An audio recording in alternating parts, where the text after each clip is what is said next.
Habari za usiku, marafiki wapendwa na ndugu, wahuduma wenza katika mwili wa siri wa Kristo, kanisa la Bwana Yesu Kristo katika siku ya mwisho. Katika hatua ya mwisho, hatua ya kizazi cha jiwe la pembeni. Ni baraka na upendeleo mkuu kuwa pamoja nanyi katika wakati huu, ili kushiriki pamoja nanyi nyakati za ushirika kuhusu neno la Mungu chini ya mada siri ya Mungu, ambayo kwa hiyo tusome katika Timotheo ya kwanza mlango wa 3 mstari wa 16 na kuendelea. Tutaenda kuona 14 na kuendelea ili kuwa na picha iliyo wazi zaidi. 14 hadi 16 ya Timotheo ya kwanza mlango wa 3 mstari wa 14 hadi wa 16. Na kuandikia hayo nikitarajia kuja kwako hivi karibuni. Lakini nikikawia upate kujua jinsi wapasavyo watu kuenenda katika nyumba ya Mungu iliyo kanisa la Mungu aliye hai, nguzo na msingi wa kweli. Na bila shaka siri ya utauwa ni kuu. Mungu alidhihirishwa katika mwili, akajulikana kuwa na haki katika roho, akaonekana na malaika, akahubiriwa kwa mataifa, akaaminiwa katika ulimwengu, akachukuliwa juu katika utukufu. Hebu Mungu abariki nafsi zetu na neno lake na tujalie kulielewa. Mada yetu ni siri ya Mungu. Mweza kuketi tafadhali.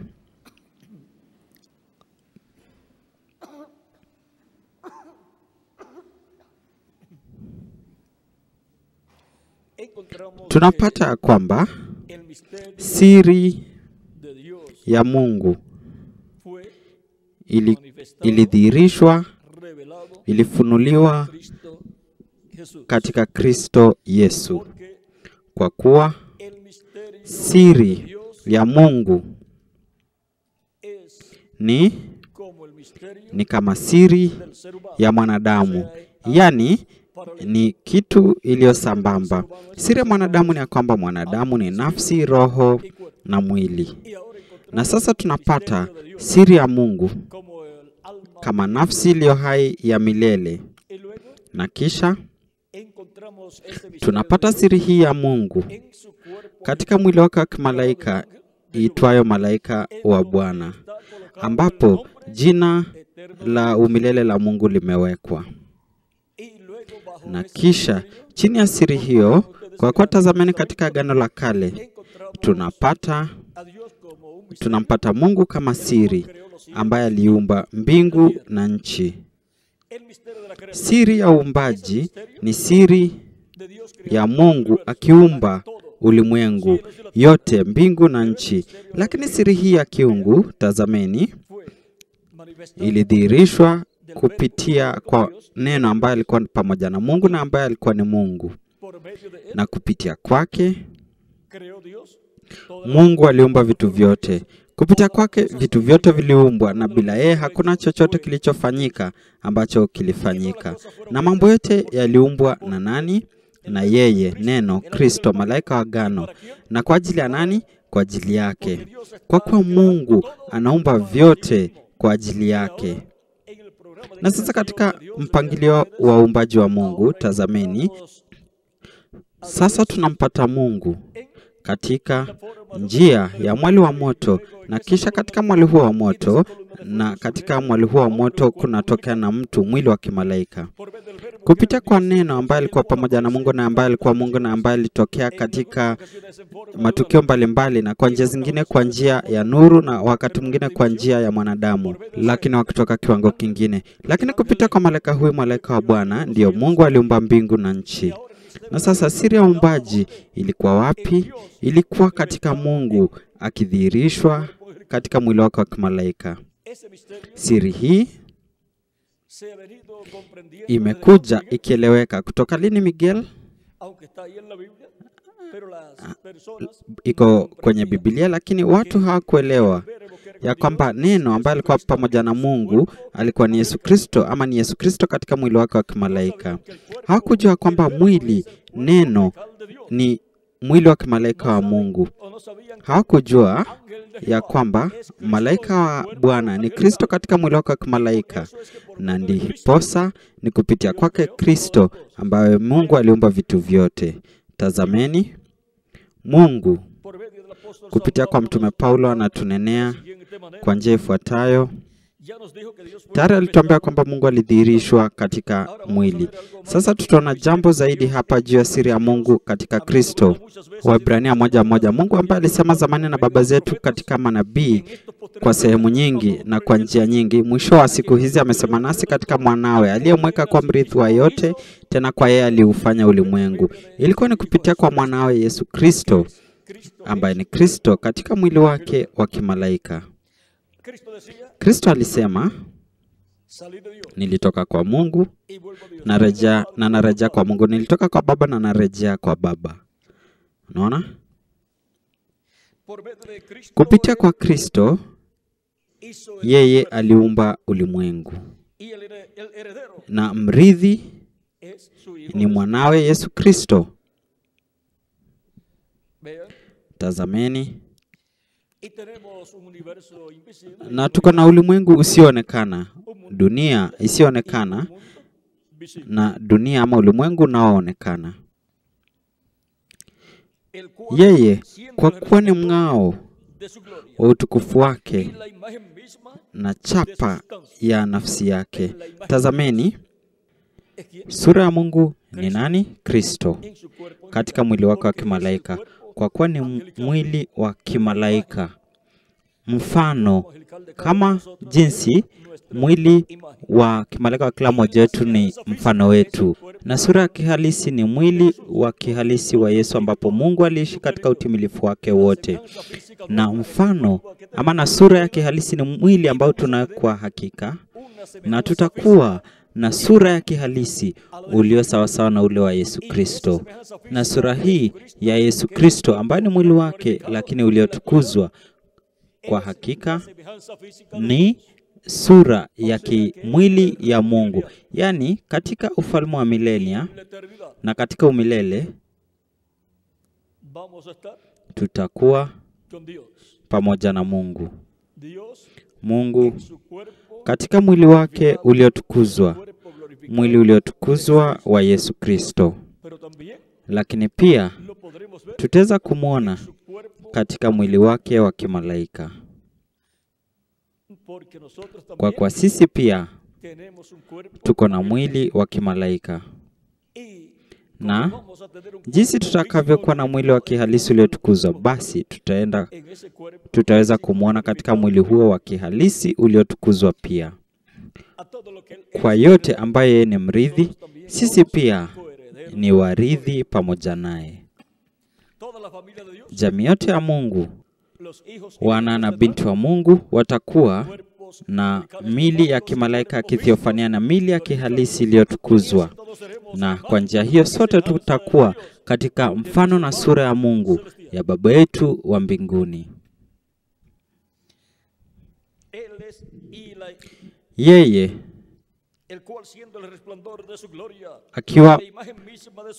kwa kuwa ni mng'ao wa utukufu wake na chapa nafsi yake, akivichukua vyote kwa amri ya uweza wake, akiisha kufanya utakaso wa dhambi, aliketi mkono wa kuume wa ukuu huko juu.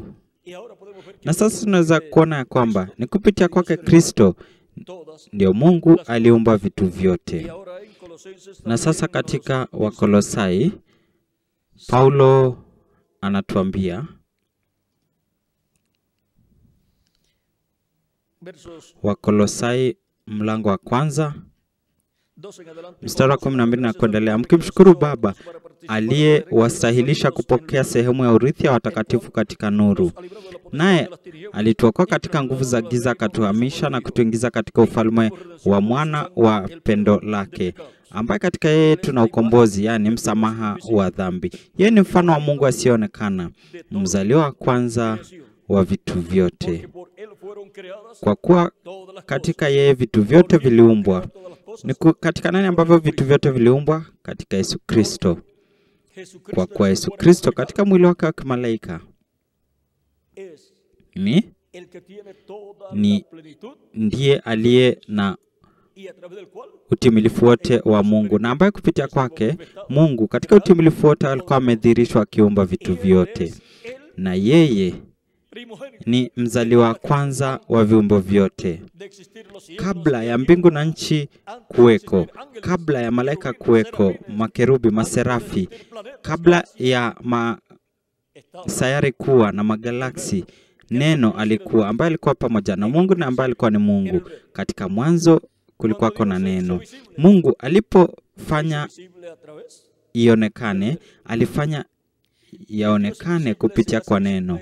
Mungu asionekana alijifanya kuonekana, na kukatokea mfano ya Mungu.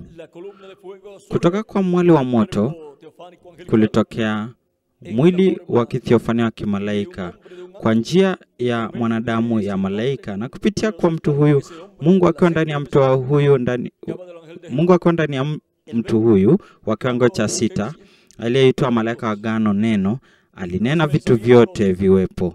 Mawazo ya Mungu zilikuja kwa malaika wa Bwana kwa neno. Mawazo yote ya kiungu yaliwekwa katika neno. Na sasa tunapata kwamba neno, na kupitia kwa neno Mungu anaendelea kuumba vitu vyote,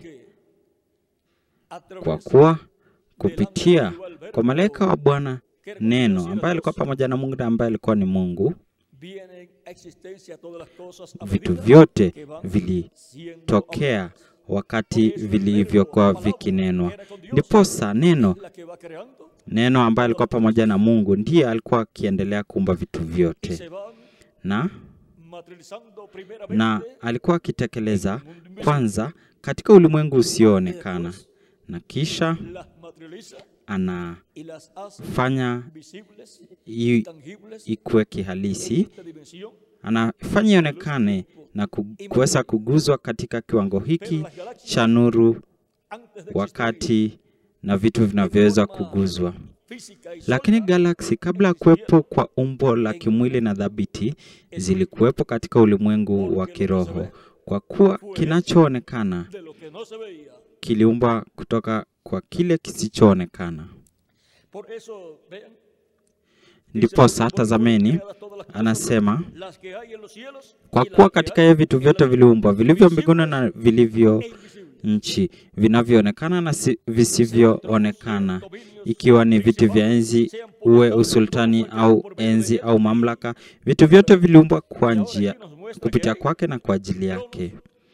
Sasa tunaona kwamba kuna enzi, kuna nguvu, sultani, enzi, mamlaka na hali kadhalika. Yani ya kwamba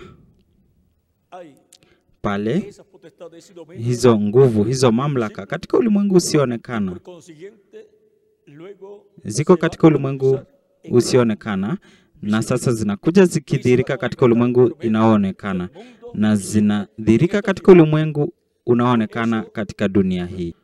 Ndiposa tunaweza kuona kupitia kwa historia ya mwanadamu ile ushawishi ambayo ulimwengu usioonekana imekuwa nayo katika jamii ya wanadamu, na tunaweza kuona hizo nguvu zote mbili, nguvu zake Mungu na nguvu za kupotosha za Ibilisi, ambayo ni nguvu za Mungu ambazo Ibilisi alipotosha.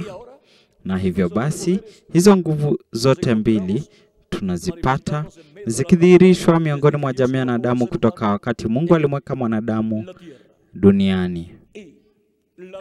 Na jamii ya wanadamu imekuwa ikishawishiwa na hizo nguvu mbili, na wamekuwa wakishawishika zisizoonekana. Na sasa katika hizo ulimwengu zisizoonekana tunapata kwamba kuna nguvu, mamlaka, utawala. Pale kuna watu wa ulimwengu usioonekana walio na mamlaka ya wanamfalme Wengine wako na nafasi ya mamlaka, wako na mamlaka fulani. Kuna wengine walio na mamlaka fulani, kama katika taifa fulani kuna wale ambao wako na nguvu fulani, wawe ni hebu tuseme katika serikali, kwa mfano makatibu wa matawi mbalimbali ya taifa ya ukulima. Basi yule ambaye anaongoza kama katibu wa ukulima, mataifa mengine wanaita makatibu wa ukulima ama katibu wa hazina. Mataifa mengine wanaitwa waziri wa. Basi hawa wako na mamlaka juu ya hiyo ambayo wamepewa ama mahali ambapo wamewekwa. Na mkitafuta katika kitabu cha Ufunuo, tazameni muda hapa, tutazameni kwa muda hapa kwa njia upesi ili muweze kuona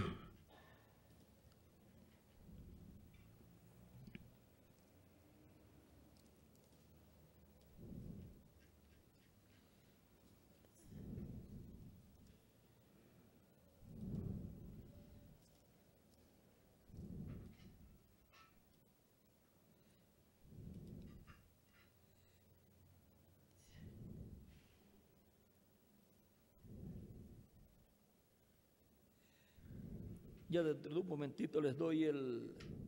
Kwa muda mfupi nitawapa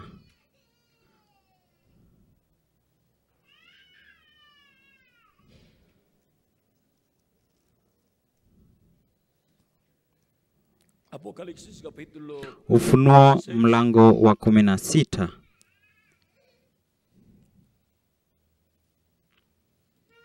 Dice, inasema,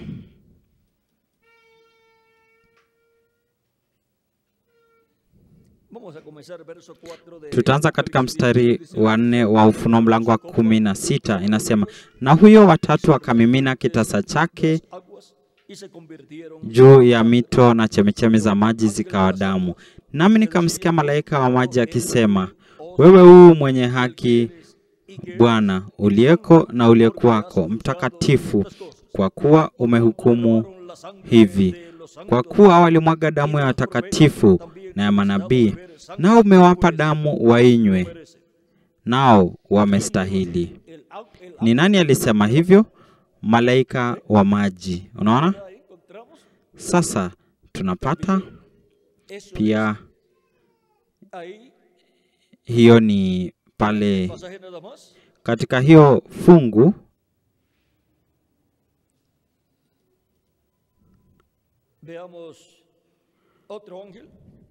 Hebu tumwone malaika mwingine katika Ufunuo mlango wa 19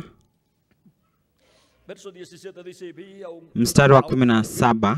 Inasema, kisha nikaona malaika mmoja amesimama katika jua, akalia kwa sauti kuu, akiwaambia ndege wote warukao katikati ya mbingu, njoni mkutane kwa karamu ya Mungu iliyokuu. Hapa tunaye malaika mwingine.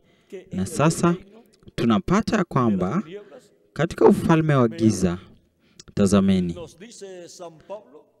Paulo anatuambia mwanamfalme ama mkuu wa anga ni nani? Ni Ibilisi. Pia yeye ni mkuu wa giza, na pia ni mkuu ama mwanamfalme wa ulimwengu huu juu ya falme za ulimwengu huu. Lakini hivi karibuni Kristo ataenda kuwa jemedari ama mkuu wa kihalisi wa falme za ulimwengu huu, na hiyo iko chini ya baragumu ya 7. Wakati ambapo baragumu ya 7 itakuwa imelia, hiyo iko katika Ufunuo mlango wa 11 mstari wa 15 na kuendelea. Inasema, Malaika wa saba akapiga baragumu, pakawa na sauti kuu katika mbingu zikisema, ufalme wa dunia umekwisha kuwa ufalme wa Bwana wetu na wa Kristo wake, naye atamiliki hata milele na milele. Sasa tazameni, wakati ambapo baragumu ya saba imepigwa, basi falme za ulimwengu huu zinakuja kwa falme za Bwana wetu na za Kristo wake, za aliyemwagiwa mafuta wake. Mchungaji William Branham akitunenea hapa juu ya baragumu hii ya saba anatuambia kwamba, anatuambia ni nani huyu ambaye anapiga baragumu hii. Katika kitabu cha manukuu kurasa 128 tutaenda kuona kile ambacho anatuambia hapa.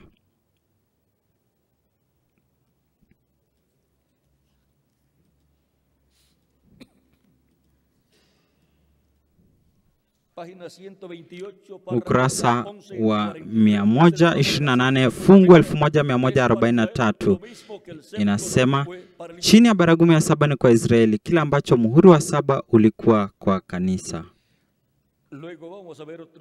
Sasa tutaenda kuona mahali pengine ambapo inatuambia, ukurasa wa 129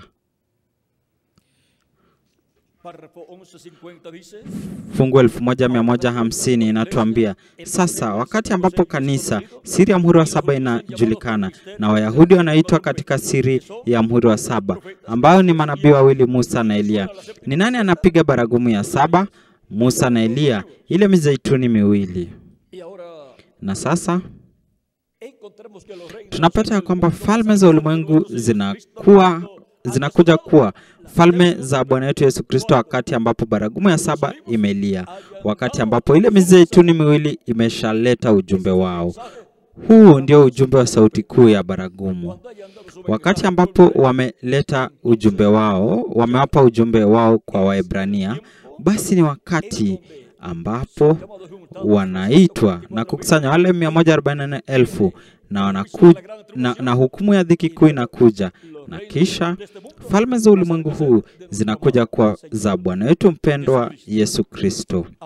Sasa tunaweza kuona nani ndiye anayepiga hiyo baragumu ya saba, ya hizo baragumu saba ambazo zinaonekana pale katika kitabu cha Ufunuo.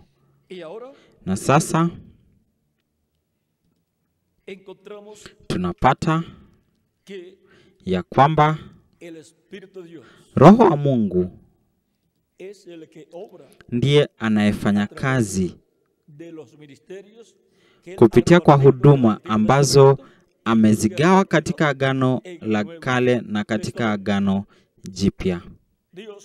Mungu wakati aliponena kupitia kwa manabii, tazameni, ilikuwa ni Mungu kupitia kwa Roho wake. Hiyo iko katika Zekaria mlango wa 7 mstari wa 11 na kuendelea. Lakini hao walikataa kusikiliza, wakageuza bega lao, wakaziba masikio yao ili wasisikie. Naam, walifanya mioyo yao kuwa kama jiwe gumu, wasije wakaisikia sheria na maneno ya Bwana majeshi aliyotuma kwa Roho wake kwa mkono wa manabii wa kwanza. Kwa sababu hiyo ghadhabu kuu ikatoka kwa Bwana majeshi.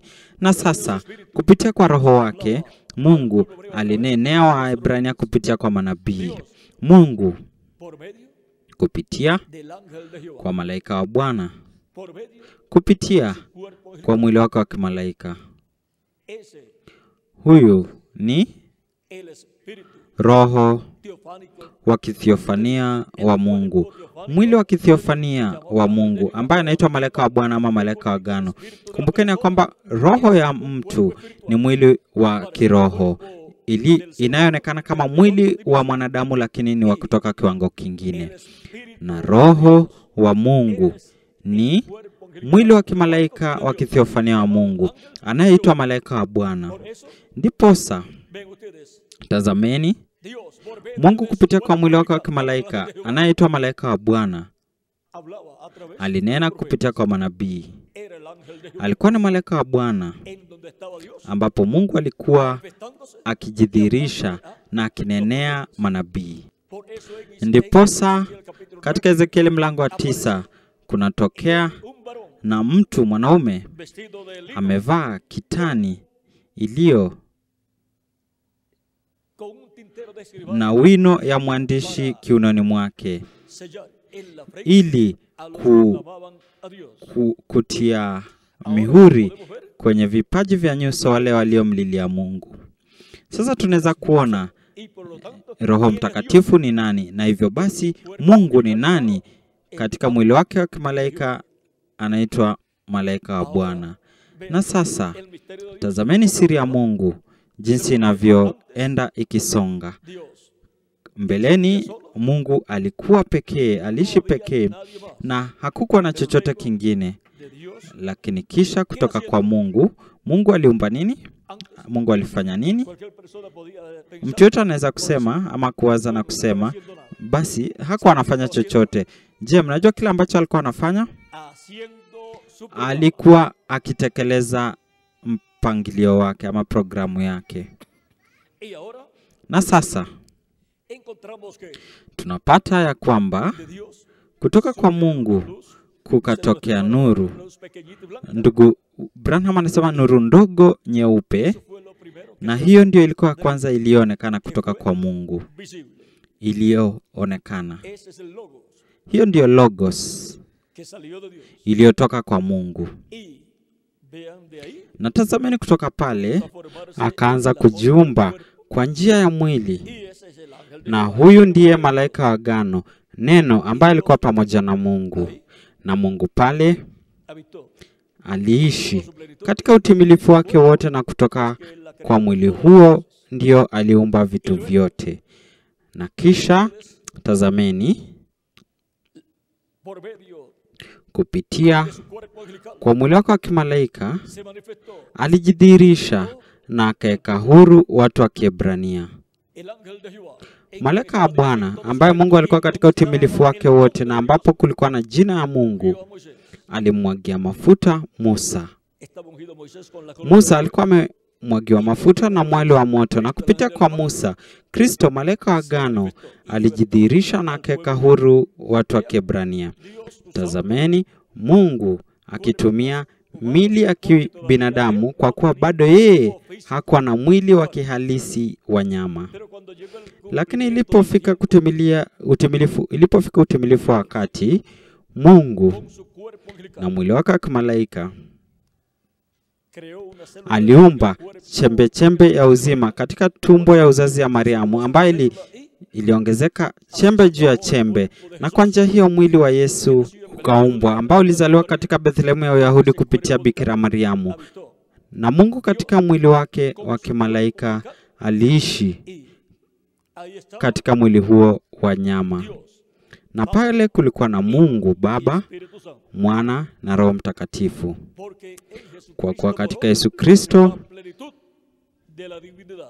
Y ahora tenemos utimilifu el misterio wa kiungu uliishi pale, na pale tunayo siri ya Mungu iliyodhihirishwa katika mwili wa mwanadamu katika mtu wa Yesu Kristo. tenemos Na en pale Jesucristo katika Yesu Kristo una Trinidad. tuko na utatu, Baba, Mwana na Roho Mtakatifu. ¿Vieron el misterio de la Trinidad? Mnaona siri ya utatu ni rahisi. Y ahora, Na sasa así también es el jinsi misterio de pia la Trinidad. mwanadamu alivyo na siri ya utatu, kwa kuwa mwanadamu Trino. ni mtu mara tatu, nafsi, roho na mwili. Un cuerpo espiritual Mwili wa kiroho ambao ni roho ya mwanadamu ulio sawa na mwili wa kihalisi, lakini ni wa kiwango kingine, na mwili wa kihalisi ambao ni mwili wa nyama, lakini mwanadamu ni nafsi aliye hai. Hiyo ndio iliyo kuu zaidi iliyo ndani ya mwanadamu. Na katika Yesu Kristo aliyekuwa mkuu zaidi alikuwa ni nani? Alikuwa ni Baba, Mungu. Ndiposa Kristo alisema Baba, que es que ambaye ni Baba ni mkuu y kuniliko. ahora Na sasa podemos ver el misterio de tunaweza kuwa na siri ya Mungu revelado iliyofunuliwa katika Bwana wetu mpendwa Yesu Kristo. en la primera venida. Katika kuja kwa kwanza kwa Kristo, Fue revelado el misterio siri de Dios ya Mungu en carne, katika mwili ya mwanadamu ilifunuliwa, lakini sin pecado. bila dhambi. Cuando digo carne humana, Aliposema, es carne como la nuestra, niliposema mwili tangible, wa kibinadamu, pero fue por ni ya creación, kwamba iko na nyama kama yetu, inaweza kugusika, lakini es el ilikuwa ni kupitia kwa uumbaji wa kiungu. Hivyo basi tunapata kwamba yeye ni Adamu wa pili bila dhambi. Hivyo basi ni mwili wa nyama ambao ulikuwa bila dhambi, ambao ungeweza kuishi kwa milele yote. Kristo alisema, hakuna aniondoaye uzima, mimi ninaitoa mwenyewe ili kurejea kuichukua tena. Na pia alisema, mbegu ya ngano isipoanguka kwenye nchi na baki peke yake, lakini ikianguka kwenye nchi na kufa, inazaa matunda mengi. Hiyo iko katika Yohana pale mlango wa 12 mstari wa 24. Ni hivyo Miguel. Sasa tunapata kwamba Mungu anajifanya mwanadamu.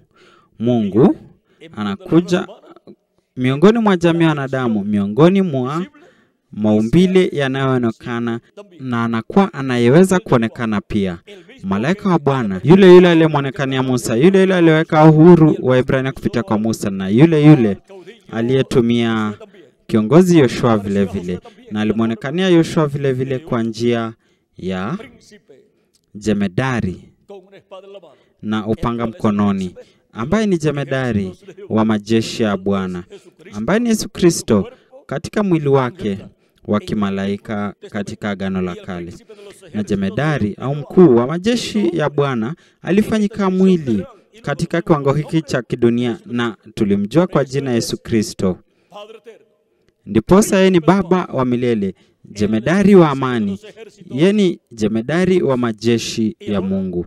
Na sasa tunapata ya kwamba jemedari wa majeshi ya Mungu ni Roho Mtakatifu, na Bwana ni Roho.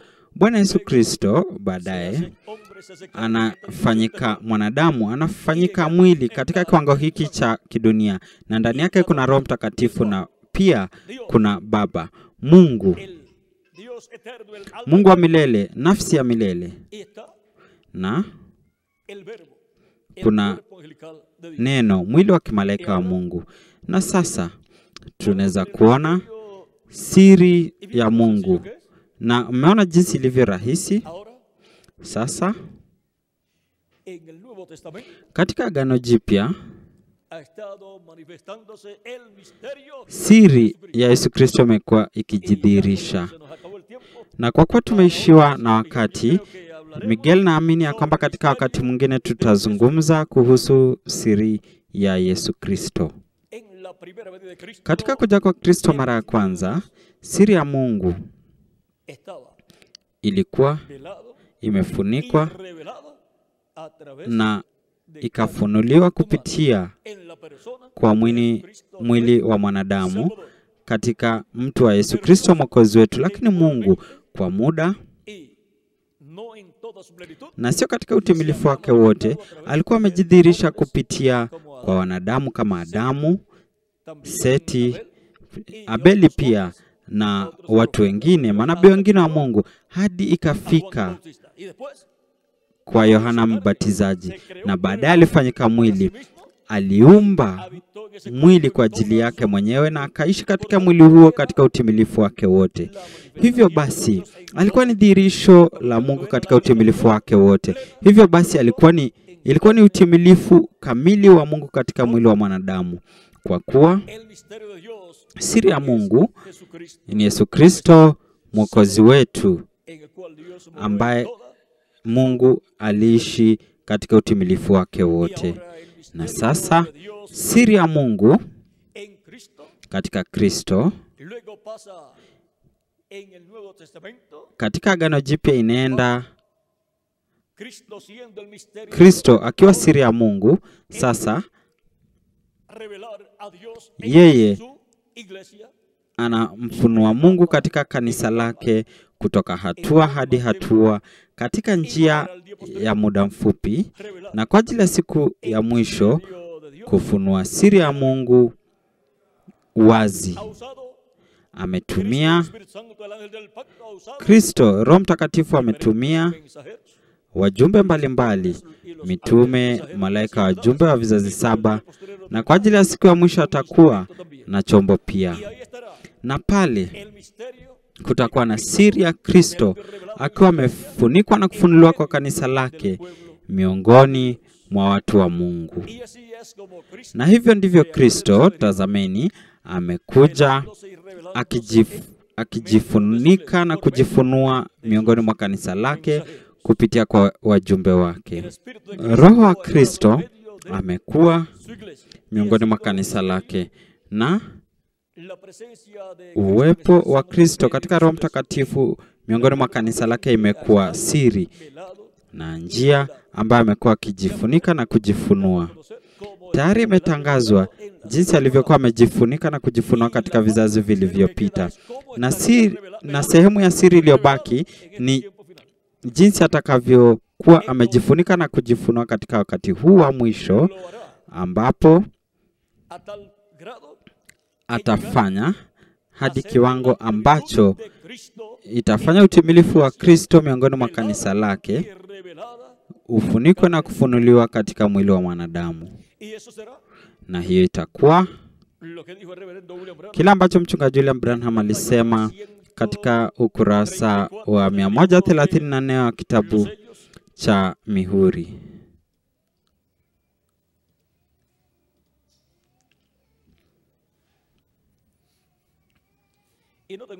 Natambueni, wakati Roho Mtakatifu tuliye naye anafanyika mwili, yule aliye miongoni mwetu sasa hivi katika njia ya Roho Mtakatifu atakapofanyika mwili katika mtu wa Yesu Kristo, ndipo tutamtawaza kuwa mfalme wa wafalme na Bwana wa mabwana. Tunako hiyo ahadi ya kwamba Roho Mtakatifu atavaa mwili.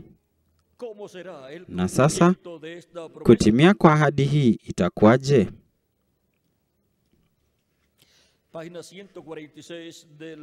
Ukurasa 146 wa kitabu cha Mihuri,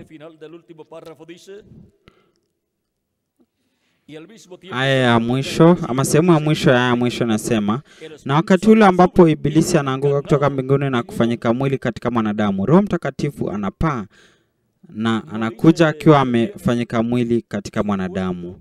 Hasemi ya kwamba anakuja katika mwili uliotukuzwa Yesu Kristo, bali anakuja akiwa amefanyika mwili katika mwanadamu.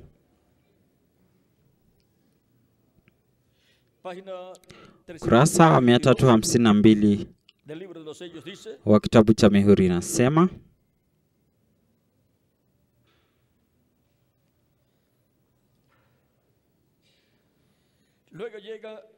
kisha inafika akinena kuhusu adui na kuhusu Mungu.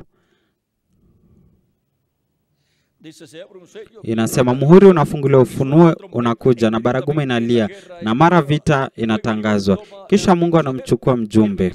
Mjumbe anakufa, anatia muhuri kundi lililomkubali na kuingia. Na baadaye mapigo inakuja juu wale wanaokataa. Pigo inakuja kwa wale ambao walikataa. Na inaendelea hivyo. Na kisha wanaanza dhehebu. Na dhehebu inaanza. Tumejifunza haya yote. Ndipo anakuja na nguvu nyingine, kizazi kingine cha kanisa kinatokea na huduma nyingine. Na mpinga wa Kristo atakapokuja na walio wake, ndipo Mungu anakuja na huduma yake. Anti inamaanisha dhidi ya. Kila wakati zinaenda sambamba. Nataka mtambue hili. Wakati ule ule Kaini alipokuja duniani, Abili pia alikuja. Yesu alipotokea, Yusa pia alitokea. Kristo alipoondoka duniani, Yuda naye aliondoka. Wakati Roho Mtakatifu alipomiminiwa, roho ya mpinga Kristo pia ilimwagwa. Na wakati huu Roho Mtakatifu anapofunuliwa siku hizi za mwisho, mpinga Kristo pia anajidhihirisha kupitia mfumo wa kisiasa na mambo mengine. Na itatokea kwamba wakati ufao mpinga Kristo atakapokuja katika utimilifu wake, Mungu pia atakuja katika utimilifu wake ili kutukomboa. Kila wakati zinaenda sambamba. Kaini na Abeli, kunguru na njiwa ndani ya safina, Yesu na Yuda. Na sasa hii dhihirisho ya Kristo katika utimilifu wake itakuwa kwa ajili ya nini? Inasema tutokea kwamba wakati mpinga Kristo atapokuja katika utimilifu wake, Mungu pia atakuja katika utimilifu wake ili kudai. Ni wakati Todo esto está escondido wa ¿dónde? kudai Dentro del séptimo mwili ambaye ni kubadilishwa kwetu. Na yote imefichwa wapi? Katika muhuri wa 7. Na En la sasa página 256, kwenye ukurasa wa 256 dice, inasema, pero cuando nuestro Señor aparezca sobre la tierra, él vendrá sobre un caballo lakini blanco Bwana wetu como la atakapotokea nieve, duniani atakuja akiwa amepanda farasi mweupe kama theluji, na atakuwa Emanueli kabisa, neno la Mungu lililofanyika mwili ndani ya wanadamu. Si conseguimos ese hombre, Na tukimpata mtu huyu, basi tutakuwa tumempata chombo ambaye Roho Mtakatifu atakuwa amefanyika mwili na kudhihirishwa kwa ajili ya hacer lo ama ili kutekeleza kile kilichoahidiwa ya kwamba Kristo katika Roho Mtakatifu atafanya miongoni mwa kanisa katika wakati huu wa mwisho kupitia kwa pazia ya mwili. y ahora, Na sasa todo esto es una promesa, kwa kuwa hiyo ni ahadi, entonces tiene que hacer basi ser de acuerdo lazima iwe ni a la kulingana Escritura. na maandiko. Dios no hará nada sin Mungu antes atafanya revelar sus chochote secretos ila kwanza afunue sus siervos. siri zake kwa watumwa wake, manabii zake. Hivyo basi lazima iwe ni kupitia kwa nabii. Y Na por cuanto kwa kuwa Dios fue manifestado Mungu alidhihirishwa katika mwili, en toda su plenitud, katika utimilifu wake wote, katika nabii, na alikuwa ni nabii wa kipindi Yesu Kristo, tiene que ser manifestado en carne en el día lazima adhirishwe katika mwili katika siku ya mwisho, katika utimilifu wake katika nabii wa kipindi. Kwa kuwa tayari manabii wote Los demás profetas wengine wamekuwa na wakati wao, wale manabii wa vipindi wote tayari washakuwa na wakati wao, na wale manabii wengine wa Agano la Kale pia, na wale malaika wajumbe wa vizazi pia. por tanto solamente Hivyo basi queda imebaki tu espíritu de profeta roho ya nabii para ser manifestado en la ili tierra, kudhihirishwa duniani katika mwili wa el mwanadamu misterio del día na kuwa na siri ya siku ya na kuwa na huduma ya siku ya mwisho, na Kristo katika Roho Mtakatifu kujificha na kujifunua de ese profeta kupitia en carne kwa humana, nabii huyu katika mwili wa llevar mwanadamu a cabo na kutekeleza mpangilio wake unaoambatana este tiempo final. na wakati huu wa Y mwisho. eso será Na hiyo itakuwa neno verbo hecho carne aliyefanyika mwili miongoni mwa kanisa lake. y cuando los hebreos vean eso, Na wakati wa Ibrania atakapoona hiyo katika dhihirisho kamili, wakati ambapo mfinyo itakapokuja, que fue visto en ambapo parte, kile ambacho kilionekana kwa sehemu ikidhihirishwa katika Roho Mtakatifu ndani ya mchungaji William Branham akitekeleza 5 mambo matano importantes que fueron muhimu consagrados por el reverendo yaliyowekwa na mchungaji William Branham kama mfano, como muestra kama dhihirisho Cristo va a ser ama onyesho ya kile ambacho Kristo atafanya wakati mfinyo utakapokuja. Ingawa Mungu alifanya mambo mengine mengi kupitia kwa ndugu William Branham, kwa yale matano kama kionjo inatosha, ambapo anasema nimeona mkono wenye nguvu wa Mungu uliodhihirishwa mara 5, y señala esas 5 veces, por ejemplo, na que fue anataja hizo mara 5. Kwa mfano, hiyo ilikuwa moja wao aliposimamisha dhoruba kwa neno lililonenwa. Tazameni, hiyo ilikuwa yote ilikuwa kwa neno likinenwa. Alipozungumza ardillas en diferentes ocasiones, kuwepo kwa misongareli kwa nyakati tofauti, hiyo ilikuwa neno lililonenwa. Alipozungumza, salvación aliponena uokovu kwa wana wa dada mmoja ambaye alikuwa amesema neno lililo sahihi wakati ambapo mchungaji William Branham alipokuwa akiongea na marafiki zake kwenye nyumba ya dada huyo, na alikuwa akizungumza kuhusu umbaji wa misongareli, na akasema huo ni ukweli mtupu. Na Roho akamwambia ndugu wetu Branham, mwambie ambe chochote atakacho naye atapewa. Na yeye baada ya kutokujua kile cha kuomba, baadaye aliomba ile zaidi aliyokuwa nayo katika nafsi yake, wokovu wa watoto wake. Aliomba sio kwa hisia, bali kwa kile alichotamani katika nafsi yake. Na sasa alijaliwa pia ombi lake.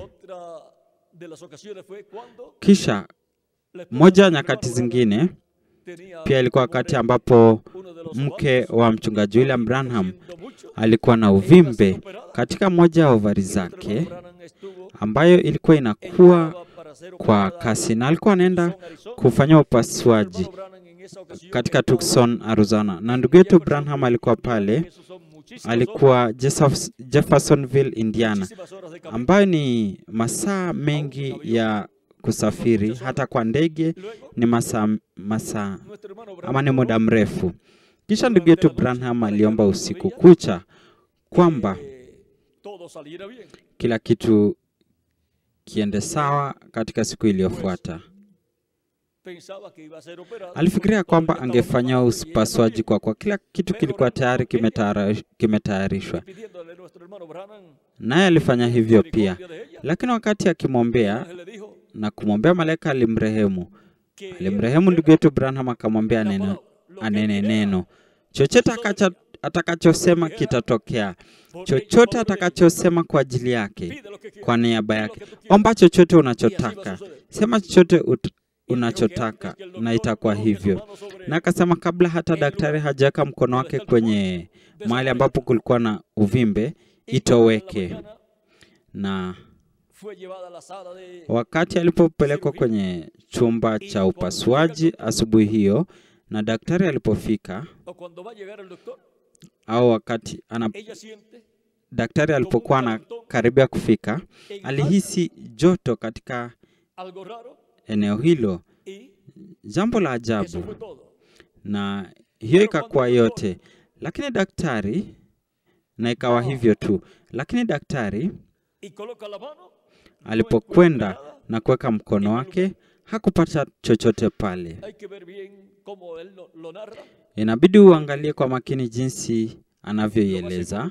Iliyo hakika ni kwamba daktari alikuwa pale ili Quitar la sábana, kutoa tocar el lugar. karatasi na kugusa Ahora, eneo lile. Na sasa kabla ya daktari colocar su mano sobre kuweka el mkono lugar wake donde juu ya mahali ambapo kulikuwa na ile uvimbe, ilipotea, ilitoweka. como un calentón que Yeye entró alihisi kama joto iliyoingia na y ikatoweka. ya lo había hablado Na tayari durante la noche. alikuwa amenena wakati wa usiku. Neno lililonenwa lilifanyika katika wakati ule, ama ilitimia katika wakati ule, kwa kuwa ilikuwa ni neno la uumbaji la Mungu likiwekwa kwenye kinywa cha nabii, mahali ambapo kila wakati Mungu anaweka neno lake kwenye kinywa cha nabii wake. Por lo tanto, estaba hablando Hivyo como basi alikuwa ananena akiwa amemwagiwa mafuta na Roho Mtakatifu. Ilikuwa ni neno la uumbaji likinena hiyo uvimbe itoweke. ¿Cuántas nos faltan, Miguel? Tumebakiwa Una. na La moja, del pececito. ile ya samaki mdogo. ¿Sabes que esa es la más grande de todas? Unajua ndio iliyo kuu kwa Esta es la yote, más pequeña. tena ndio iliye ndogo Se zaidi. ve lo más pequeño y lo más grande de todo. Ile kuu kwa yote inaonekana ndogo zaidi. Kristo alisema, Pescadores de hombres. njoni nifuateni nami nitawafanya nyinyi wavuvi San Mateo, capítulo wa 13, watu. verso 47, Na wakati katika Mathayo mlango wa 13 mstari wa 50 ama 47 hadi 50, Kristo anatuonyesha jinsi itakavyokuwa katika nyakati za mwisho. Anasema kwamba, Vamos a leerlo aquí.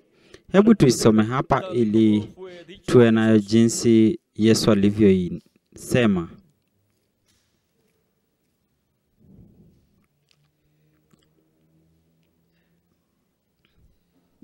capítulo 13, verso 47. Mathayo mlango wa 13 mstari wa 47 hadi 50 inasema, tena ufalme wa mbinguni umefanana na wavu uliotupwa baharini, ukakusanya samaki wa kila namna. Ulipojaa, wavuvi waliuvuta ufuoni, wakateka wakaketi, wakapanga samaki wazuri kwa vikapu, lakini wabaya wakawatupa. Ndivyo itakavyokuwa katika mwisho wa wakati. Malaika watakuja na kuwatenga waovu na wenye haki, na kuwatupa katika tanuru ya moto, ambako kutakuwa na kilio na kusaga meno. Sasa tazameni jinsi anavyotuonyesha jamii ya wanadamu, ikiwemo wale wazuri na wabaya, wakiwakilishwa katika samaki. Samaki wazuri na samaki wabaya. na anaonyesha malaika wa mwanadamu ili kutekeleza hiyo kazi katika wakati wa mwisho. Ndivyo itakavyokuwa katika mwisho wa wakati. Malaika watakuja na kuwatenga waovu na wenye haki.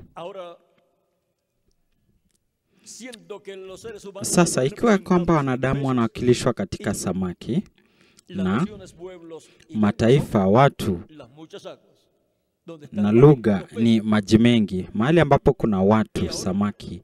Na sasa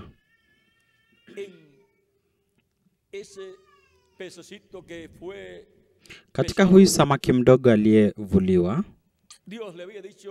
Mungu alikuwa amemwambia ndugu wetu Branham, leo utukufu wa Mungu utadhihirishwa. Utaona utukufu wa Mungu ukidhihirishwa. Labda watu wengi ambao walimwambia, kwa kuwa aliwaambia leo utukufu wa Mungu ulikuwa utadhihirishwa. Watu wote walikuwa wanatarajia kuona kitu kubwa. Wote walikuwa tayari.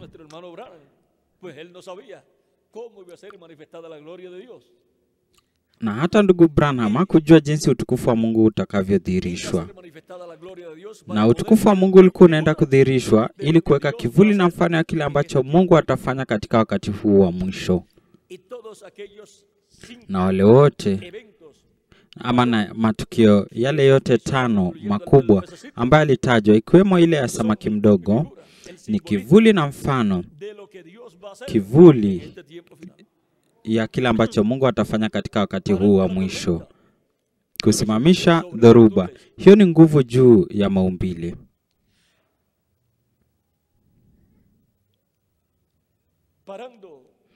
Kusimamisha au kutowesha au kuondoa ile uvimbe, hiyo ni nguvu juu ya nguvu zote za Ibilisi, juu ya magonjwa na juu ya yote ambayo Ibilisi ameweka katika wanadamu.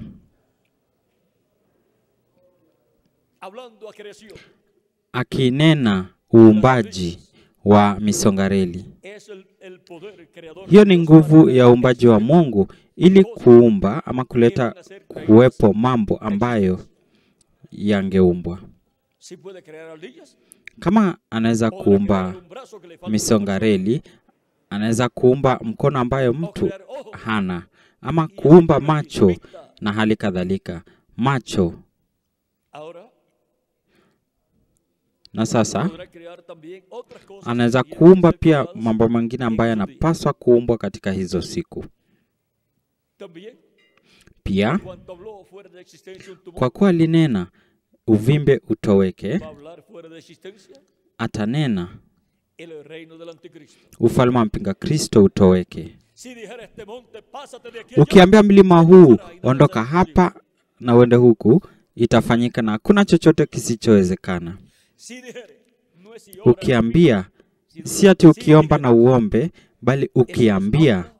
Hiyo inatunenea kuhusu neno la uumbaji likiwekwa katika kinywa cha mwanadamu.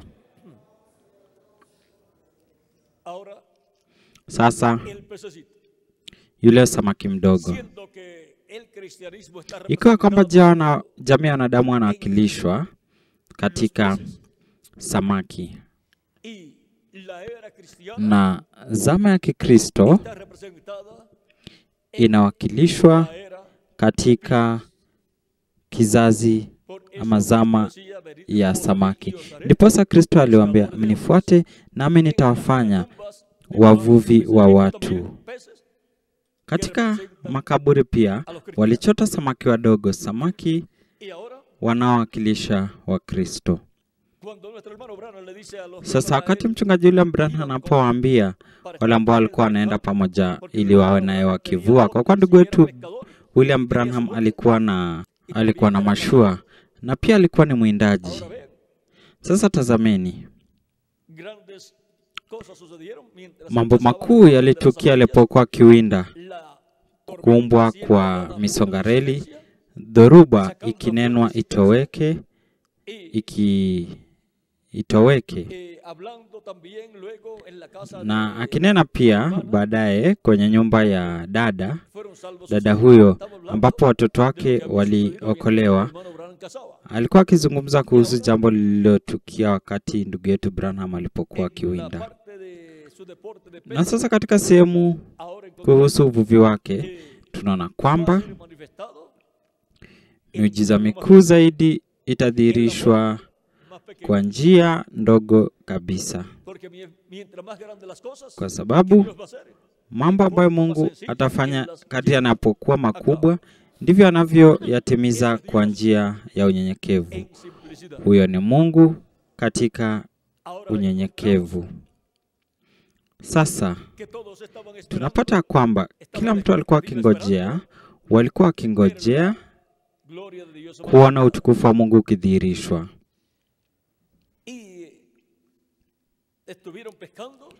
Nao walikuwa wakivua samaki. Na mmoja wa ndugu aliyokuwa kwenye mashua na ndugu Branham alivuta kamba na ikatoka na samaki mdogo sana ambaye wakati alipoitoa kwenye ndoana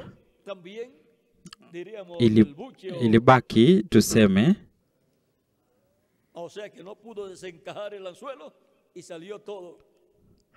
hakuweza kuitoa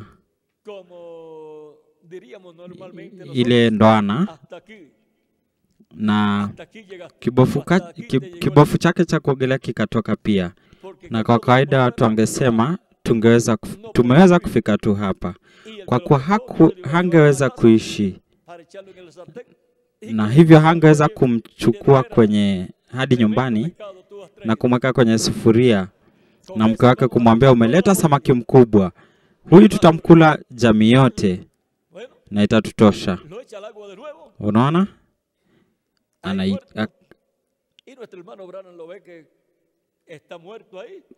Kwa hiyo anaitupa tena majini, hapo imekufa. Na ndugu yetu Branham anaona kwamba yule samaki amekufa. Pia alisikiliza maelezo ya ndugu huyo, na wanaendelea kuvua samaki, lakini wakingoja kuona utukufu wa Mungu ukidhihirika. Na ghafla wanaona samaki wadogo tena. Na ndugu yetu Branham anakumbuka kwamba walikuwa ni wale samaki wadogo waliokuwa wamevua, lakini walikuwa wamewatupa tena majini kwa sababu walikuwa tayari wamekufa na wadogo sana. Na sasa Roho Mtakatifu anamwambia, imepita nusu saa ikiwa imekufa juu ikielea majini. Na Roho Mtakatifu anamwambia anene neno la uzima kwa huyu samaki mdogo. Na ndugu yetu Branham anasimama na kunena, nakupa uhai wewe samaki mdogo. Na yule samaki mdogo akafufuka. Wakaiona ikiogelea kama ikifufuka na kuogelea na ikaenda zake. Na huo ulikuwa utukufu wa Mungu ukidhihirishwa. Na sasa tutaona kile ambacho kinaonyeshwa ya kwamba kitatokea chini ya mvuto wa tatu wakati wa mfinyo utakapofika. Mfinyo ni mbaya kwa upande mmoja, lakini kwa upande mwingine, kwa mtazamo wa Mungu ni nzuri, kwa sababu Mungu atajidhihirisha katika utimilifu wake wote. Lakini ni mbaya kwa sababu shetani atakuwa akijaribu kuangamiza kanisa biharusi la Bwana Yesu Kristo. Ibilisi atakuja katika utimilifu wake, lakini Kristo atakuja katika utimilifu wake pia. Pale ndipo kutakapokuwa na utimilifu wa Kristo akifanya miujiza na mishangao mikuu katika wakati huu wa mwisho. Na tutaona jinsi samaki hawa wadogo wanavyofufuliwa. Tutaona jinsi ahadi hiyo itakavyotimia. 166 ya kitabu cha Manukuu, fungu 1476 inasema, ikiwa ana nia ya kusema neno la uzima kwa samaki mdogo asiye na maana, amelala huko amekufa ndani ya maji kwa muda wa nusu saa, yeye hakika anaweza kusema neno la uzima kwa watoto wake siku moja. Haijalishi kama haijalishi kama mwili wake sio zaidi ya kijiko cha vumbi. Yeye atanena na sisi tutamjibu siku moja. Hapo tunayo ile utaratibu ya ufufuo ya wafu katika Kristo. Na hapo siwezi kueleza mengi kwa sababu ningekuwa naingia kwenye uwanja ambao haupaswi kufunguliwa ili isiigwe. Kwa hiyo hilo tutaiacha kimya hapo,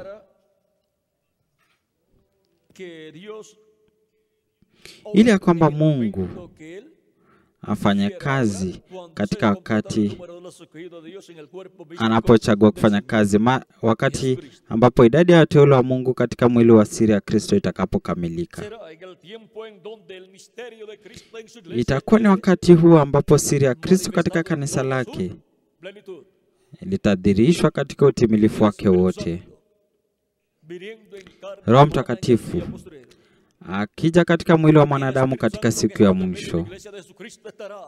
Roho Mtakatifu ambaye amekuwa miongoni mwa kanisa la Yesu Kristo atakuwa katika mwili wa mwanadamu. Huyo Roho Mtakatifu tuliye naye atakapofanyika mwili, unaona, anapovaa mwili wa binadamu, mwili wa nyama. Sasa yeye amekuwa na miili ya nyama kwa muda. Kila malaika mjumbe wa kila kizazi, kama malaika wa Bwana katika Agano la Kale, ambaye alikuwa na miili ya nyama ya muda, ambao walikuwa manabii, ambao ndani yao alijidhihirisha mwenyewe na ambao kupitia kwao alinena na kufanya kazi. Na sasa baada ya safari ya Agano la Kale ndipo alifanyika mwili katika Yesu wa Nazareti. Alikuwa Mungu aliyefanyika mwili miongoni mwa watu wake. Kwa ajili ya siku ya mwisho, Kristo katika Roho Mtakatifu atadhihirishwa katika mwili wa mwanadamu miongoni mwa kanisa lake. Na kisha ono la hema na miujiza na ishara na pia miito ya madhabahu iliyoonekana pale, hayo yote yatatimia wakati huo. Lakini huo pia utakuwa ni wakati wa mfinyo pia. Sasa ndugu yetu Branham anasema kwamba wakati huo utakapofika, mlango utakuwa tayari umefungwa. Utakapofika wakati huo wa miujiza mikuu na mishangao, mlango utakuwa tayari umefungwa. Lakini lazima kuwe na huduma inayojidhihirisha katika wakati huo.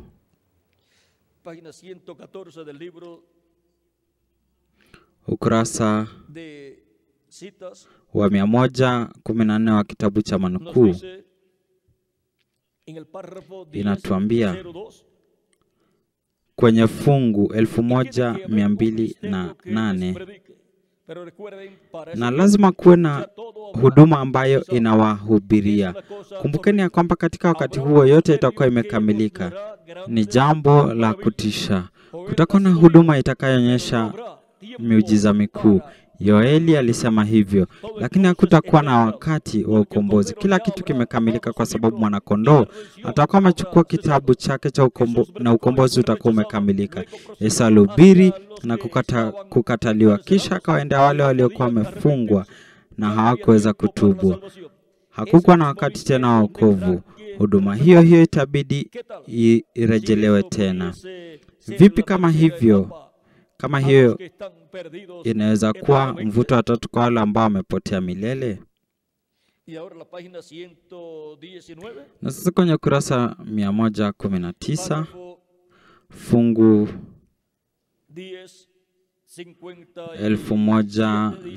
1157 inasema pale mwisho, ili tusisome sana, inasema pale itabidi usome kidogo. Que esto aquí ya ha acontecido. Kwamba hii tayari hapa imetokea. Vamos a leer ya del comienzo de la cosa. Tusome tu tangu mwanzo. Jambo ambalo tumekuwa tukitazama kwa miaka mingi sana, miaka 4 au 5 labda zaidi, ni mvuto wa tatu ambayo imethibitishwa na nina hakika mnajua ni nini. Kama hakutakuwa na uigaji wa jambo hilo, haiwezi kuwa. Sasa liko. Nami nimeonywa juu ya hili, kwamba hili limekwisha tukia, ili nipate kutambua uwepo wake miongoni mwetu. Lakini hii haitatumika kwa njia kubwa hadi ile baraza itakapoanza mfinyo wake, na itakapotokea Pentekoste na kadhalika, karibu wataiga kitu chochote kinachoweza kufanywa. Lakini wakati huo utakapofanyika mfinyo, basi utaona yale uliyoyaona kwa muda yakidhihirika kwa uwezo wake kamili. Sasa nitaendelea kuhubiri. Na sasa chini zaidi anasema, akizungumza kuhusu mvuto wa tatu, anasema ya tatu imetambulishwa ipasavyo. Tunajua mahali ilipo. Kwa hiyo mvuto wa tatu iko hapa. Ni takatifu sana kwamba hata sitaki kuzungumza sana. Jinsi alivyoniambia pale mwanzo, aliniambia usinene lolote. Na sasa mvuto wa tatu ilikuwa wapi? Ilikuwa miongoni mwa kanisa la Bwana Yesu Kristo, kwenye kizazi kinachoambatana, katika kizazi kinachoambatana na katika mjumbe anayeambatana. Lakini hatua hiyo sasa imekamilika na mjumbe ameondoka, na ni lazima tuone ni wapi ambapo hatua hiyo iko katika siku ya mwisho, ambapo miujiza mikuu na maajabu na ishara zitatokea. Katika ukurasa wa 136 baadaye tutaendelea na ile ya 119, tutaendelea baadaye. Hebu tuone ukurasa wa 136 fungu 1208. Inasema,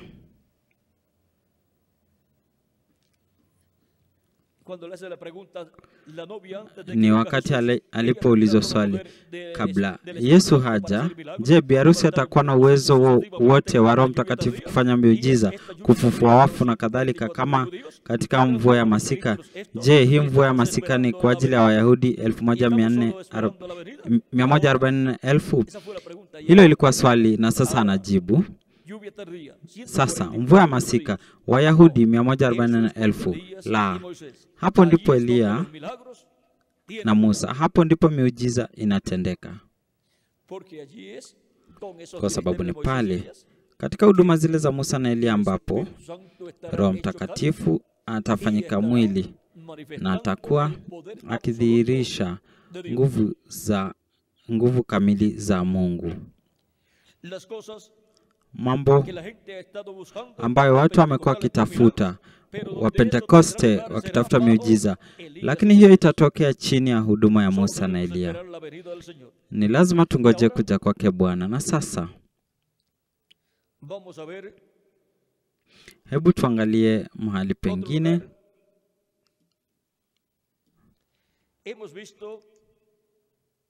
Tumeona. Hebu tuendelee hapa na mvuto wa tatu kwenye ukurasa 119.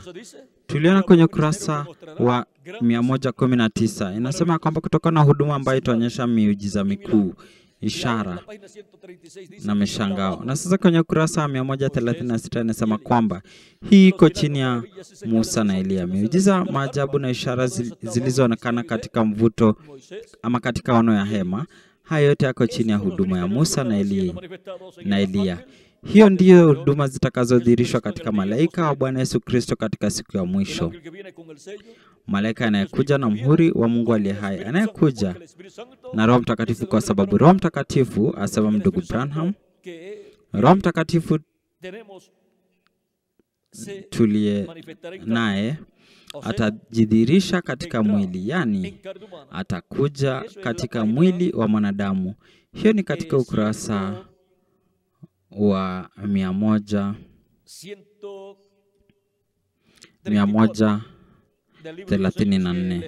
ya kitabu cha Mihuri. Nilichowasomea muda mchache uliopita. Na tambueni, wakati Roho Mtakatifu huyu tuliye naye atakapofanyika mwili, yeye aliye kati yetu sasa katika umbo la Roho Mtakatifu atakapofanyika mwili katika mtu wa Yesu Kristo, ndipo tutakapomtawaza kuwa mfalme wa falme na Bwana wa mabwana. Kwa hiyo utimilifu wa Roho Mtakatifu utakajwa katika mwili wa mwanadamu katika siku ya mwisho, na itatimiza mvuto wa tatu. Atatimiza miujiza hiyo yote iliyoahidiwa na zile nyakati tano ambazo mkono wenye nguvu wa Mungu ulidhihirishwa, ambaye mchungaji William Branham alionyesha. Itaonyesha kile ambacho kilikuwa ni kivuli na mfano, dhihirisho ya kile ambacho Mungu atafanya. Tutaona katika utimilifu wake wote na katika nguvu zake za kweli na bila vizuizi. Anasema, anajisemea mwenyewe, lakini jaribu kueleza wengine na nilifanya makosa. Kwa maoni yangu, siseme kwamba Bwana aliniambia hivi. Hii ndiyo itakayoanzisha imani ya unyakuzi ili kuondoka. Sasa tazameni, unyakuzi unahusiana na nini? Na dhihirisho hili la Roho Mtakatifu na dhihirisho hili la katika dhihirisho hili la mvuto wa tatu, ambayo inaambatana na ile mizeituni miwili na kizazi cha jua la pembeni katika mapatano ya vipindi, ambapo kipindi cha ufalme kitapatana na kipindi cha neema.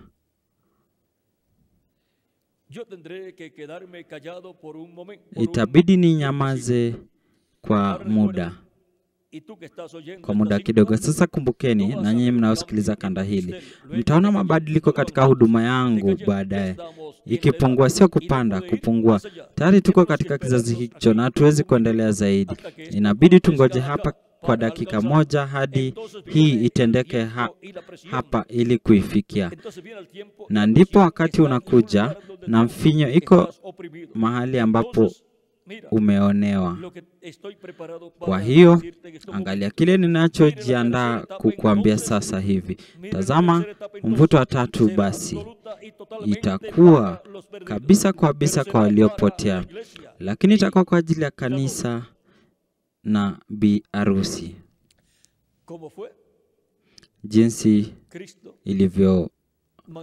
Jinsi Kristo alivyodhihirisha mvuto wa tatu.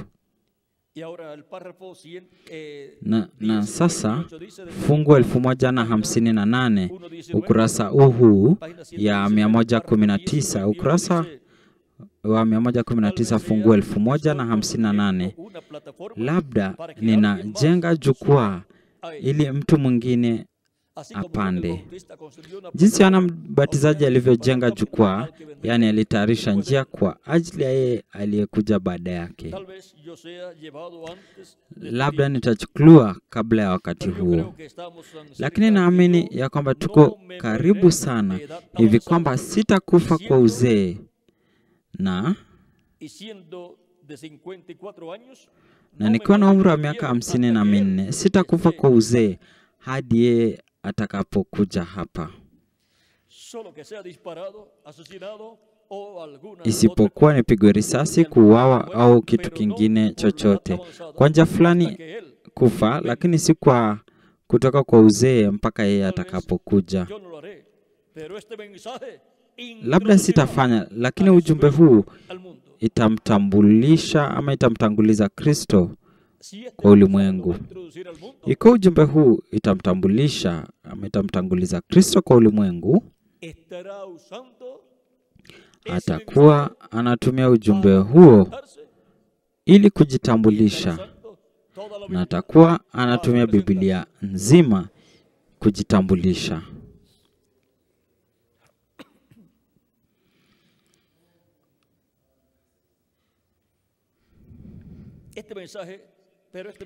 Lakini ujumbe huu utamtambulisha Yesu Kristo kwa ulimwengu.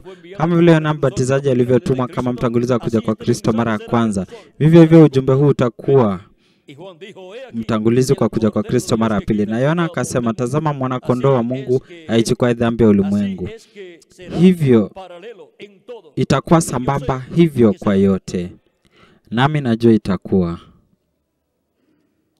Así es que el mensaje estará señalando Kwa hiyo ujumbe quién es utakuwa el que vendrá unaonyesha después de él. ni nani atakayekuja baada yake, Y por medio del mensaje él se na kupitia kwa identificará. ujumbe huo atajitambulisha. Ahora vamos a ver otro lugar. Sasa hebu tuangalia mahali pengine.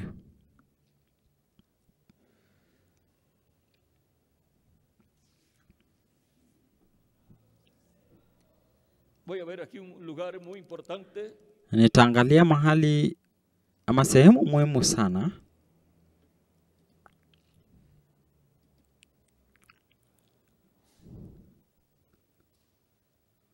Voy a buscarlo a ver si es la página 128. Nitaenda kutafuta kuona kama ni ukurasa wa 128. Página 128, párrafo 11:40. Ukurasa 128 fungu 1140 inasema, Entren en la cámara del profeta y miren ingia katika chumba cha nabii na utazame hizo el guardián hatua frente 7 al desafío ambapo mlinzi alikutana wapi na ile changamoto ya kumleta yule aliyekuwa akija mbele ya ufalme juu ya ngazi. Ni swali hapa. estaba en la séptima grada. Alikuwa kwenye hatua ya 7. Hapo inatuonyesha kwamba ni lazima tuje tena na yule roho yule aliyekuwa juu ya Yohana. Mnaona kwenye hatua ya 7 Yohana Mbatizaji pale na mtangulizi wa kuja kwa Kristo mara ya kwanza na mtangulizi wa kuja kwa Kristo pale katika hatua ya 7. Él introdujo al Mesías. Alimtanguliza Mesia na alikuwa ni mkuu kuliko manabii wote. Alimtanguliza na lazima tufike mahali pale tena, A introducir al Mesías. jambo ambalo litamtanguliza Mesia, Y como el Mesías, ¿cómo sabrá Na- la gente na watu watajua. los que esté constantemente en la palabra? Watu watajuaje wanaamini isipokuwa wawe kwa neno kila wakati, ili wajue ya kwamba ni yeye, yani ya kwamba Que tiene que estar lazima todo el tiempo ahí. kila wakati wawe pale kwenye neno. Hawezi kuwa wananena jambo kwa mapenzi yao. Fue Jesús. Él Yesu todo alikuwa lo que hivyo. hablaba de acuerdo Yote aliyonena alinena kulingana na neno, na alisema imeandikwa, y decía de mí. na Escribió Moisés. alisema Si ustedes creerían, Musa aliandika si ustedes creyeran en kunihusu. Moisés, ustedes creerían Kama en mí, unamwamini porque de Musa, mí basi habló Moisés. unaniamini mimi. Kwa mimi nanena, kwa maana Musa alinena habari zangu. Kwa hivyo, kwa wakati huo, Lo que fue katika wakati huo Mungu hana budi kutimiza kile alichoahidi. Tazameni, Bautista cuando estuvo Yohana preso, Mbatizaji alipokuwa amefungwa alikuwa na wasiwasi mandó a sana, preguntar a Jesús na akatuma wamuulize Yesu kama ni yeye ndiye aliyekuwa a otra persona. aje au wangoje mtu mwingine. Jesús le mandó a decir Musa akawatuma a sus wamwambie apóstoles pamoja na mitume wake lo que estaba sucediendo, kile ambacho kilikuwa kinafanyika. lo que Yani Dios estaba haciendo. alimwonyesha kile ambacho alikuwa anafanya. Alimwonyeshaje? Kwa kufanya mambo hayo, akifanya kile ambacho kiliahidiwa ya kwamba Mesia angefanya katika wakati Y huo. le dijo, vayan a Juan, Na akawaambia, endeni kwa Yohana na mwambie digan kile ambacho mmeona. Mwambie Yohana ya kwamba vipofu wanaona, viwete wanatembea, son resucitados. na wafu wanafufuliwa, na wale Esas eran las cosas que Jesús maskini wanahubiriwa Injili. Hayo ndio mambo ambayo Yesu alikuwa anafanya, na ilikuwa ni mambo ambayo ilikuwa imeahidiwa kwamba Mesia angefanya katika kuja kwake mara ya kwanza.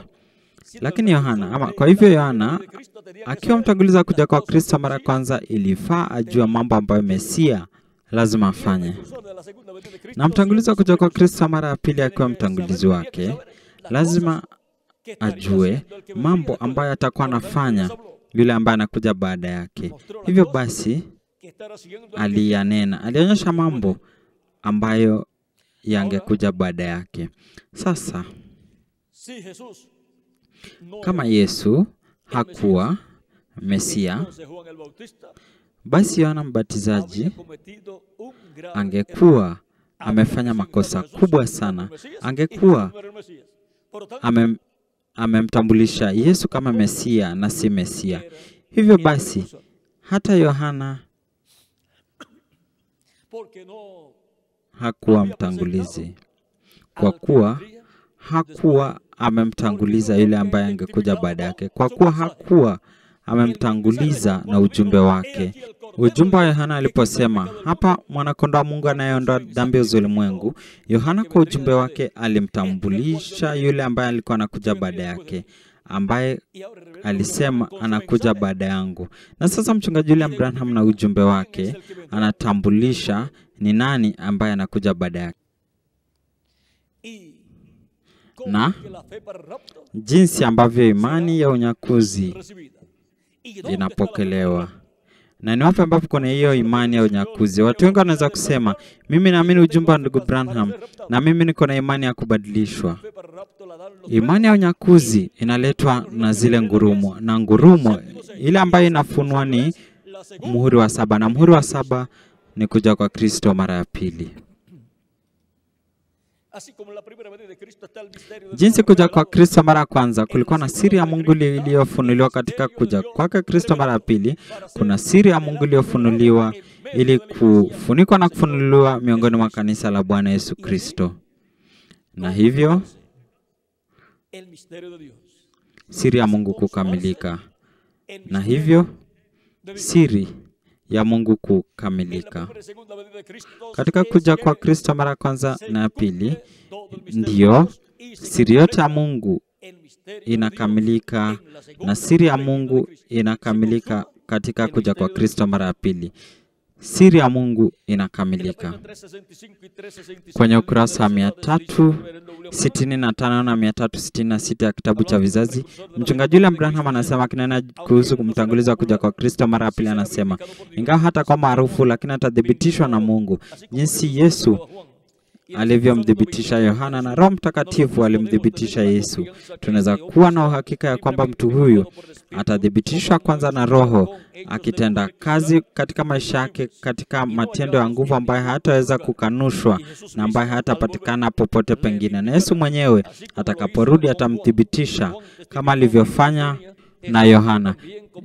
Yohana alishuhudia kwamba Yesu anakuja, na mtu huyu pia anashuhudia kwamba Yesu anakuja, na kuja kwake Yesu itathibitisha ya kwamba mtu huyu kwa hakika ni mtangulizi wa kuja kwa Kristo mara ya pili.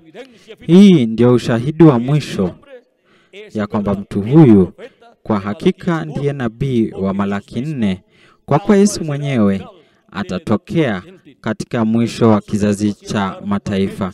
Hivyo basi itakuwa imechelewa kwa wale wote ambao watakuwa wamemkataa. Dhihirisho la mwisho itakuwa kuja kwa Kristo mara ya pili, na hata mtangulizi wa kuja kwa Kristo mara ya pili atathibitishwa hivyo. Jinsi Kristo alivyomthibitisha Yohana kuja kwa Kristo mara ya pili, Kristo katika kuja kwake mara ya pili atathibitisha kwamba mchungaji William Branham alikuwa mtangulizi wake. Sasa tazameni kile kitakachokuwa dhihirisho ya mwisho ya kwamba mchungaji William Branham ni mtangulizi wa kuja kwa Kristo mara ya pili, ambapo Kristo atatimiza mpangilio wake wote, na ambapo wakati ule mfinyo utakapofika atafufua wafu wanaomwamini, na sisi atatubadilisha.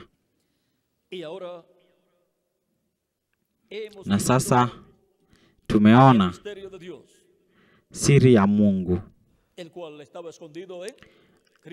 ambalo lilikuwa limefichwa ndani ya Kristo Mwokozi wetu. Na siri ya Mungu ina sehemu mbili muhimu. Sehemu ya kwanza katika kuja kwake mara ya kwanza, na sehemu ya pili katika kuja kwake mara ya pili. Na sasa siri ya Mungu katika Kristo, na kisha siri ya Kristo katika kanisa lake.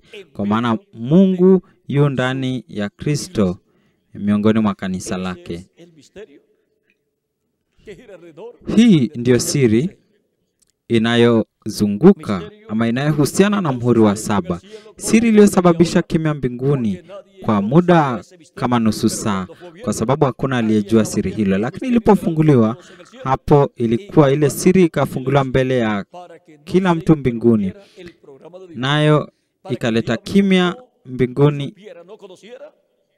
ili mpangilio wa Mungu isikatishwe, ili shetani asije akaelewa siri hiyo. Kwa hiyo siri hiyo ni ili ijulikane na wateule wa Mungu,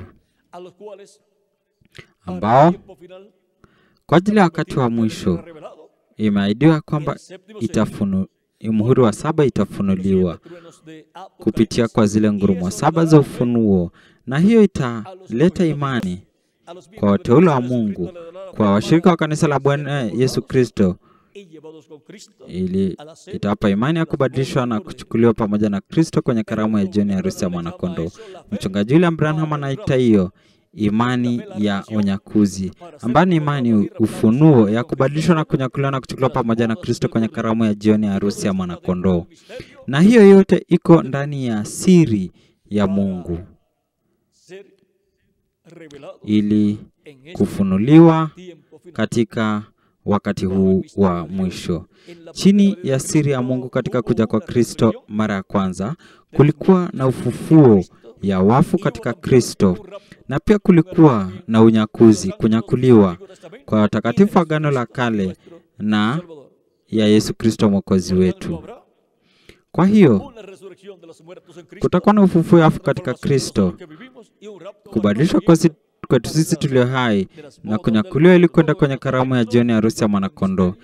Hiyo yote iko ndani ya siri ya Mungu. Na sasa tumeona siri ya Mungu katika Kristo mwokozi wetu, kwa Mungu anafanya kazi kupitia kwa malaika wa Bwana, malaika wa agano ambaye ni Kristo, katika mwili wake wa kimalaika, na anapofanya kazi anatumia pazia ya mwili ambao walikuwa ni manabii wa agano la kale, na kisha akafanyika mwili katika utimilifu wake wote. Katika siku ya mwisho tunaona kwamba tayari amefanya kazi kupitia kwa mitume na wale manabii 7 wajumbe, na atakuwa akifanya kazi katika siku ya mwisho kupitia kwa nabii mjumbe wa mwisho ambaye atahusiana na kanisa la Bwana Yesu Kristo, na kisha na watu wa Kiebrania, kwa sababu yeye ni nabii wa kipindi ambaye ni malaika wa Bwana Yesu Kristo. Ndio maana mchungaji William Branham kwenye ukurasa 301 na 302 ya kitabu cha Mihuri anasema,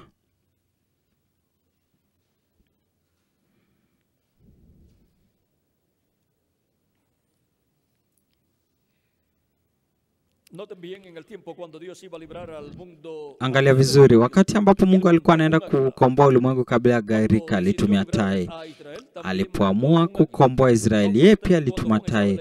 Hufikiria kwamba wakati Yohana alipokuwa kwenye kisiwa cha Patmo, ujumbe huu ulikuwa mkamilifu sana hata haungeweza kukabidhiwa kwa malaika.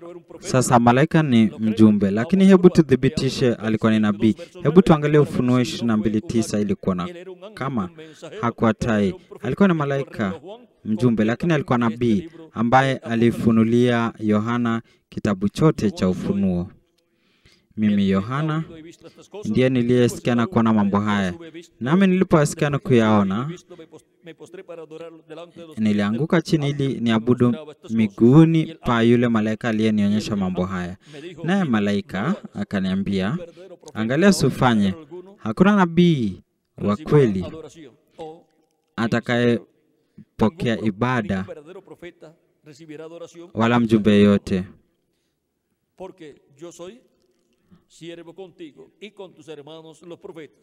kwani mimi ni mtumishi pamoja nawe na wa ndugu zako manabii na washikao maneno ya kitabu hiki. Mwabudu Mungu. Ufunuo 22:8-9. Sasa kitabu hiki kilikuwa muhimu sana, nacho neno la Mungu.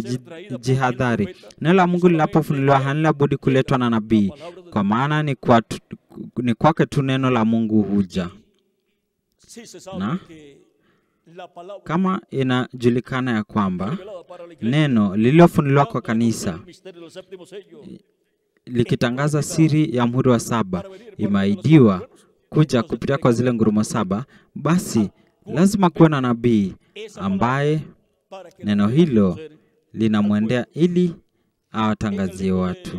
las edades, Katika kitabu cha vizazi ambayo haijahaririwa kwenye ukurasa wa 15, mchungaji William Branham anasema, akizungumza juu ya malaika wa Yesu Kristo, anasema haya yote ambayo tayari tumesoma, lakini anasema jambo hapa. Anasema dice Juan empezó a adorar al ángel. Yohana akaanza kumwabudu malaika na malaika akamwambia, tazama usifanye hivyo. Ufunuo Y 22. él dijo, porque yo soy Akamwambia, kwa maana mimi ni mtumishi mwenzako na wa manabii. Inaweza kuwa ni Elia, inaweza kuwa ni mmoja wa manabii. Yohana alikuwa ni mtume, lakini nabii huyu alitumwa. Na Yohana akiwa mtume, tazama asili ya unabii hiyo. Angalia asili ya unabii huyo, ndiye aliyeandika, kwa sababu Yohana ndiye aliyeandika. Haina asili ya Yohana. Angalia Yohana kwanza, Yohana ya pili na mengineyo, na uone na uisome. Yaani ile mtindo wa kifasihi, huo mtindo wa kuandika, njia ya uandishi. Kisha angalia asili ya hii. Yohana alikuwa ni mwandishi na alikuwa ni mtume, lakini hii ni roho ya nabii, yaani mwili wa kimalaika wa nabii ambaye alimpea Yohana ufunuo wa kitabu cha Ufunuo. Kama ni roho ya nabii, hana budi lazima afanyike mwili katika kanisa la Bwana Yesu Kristo. Lakini amekuwa miongoni mwa kanisa lote la Bwana Yesu Kristo.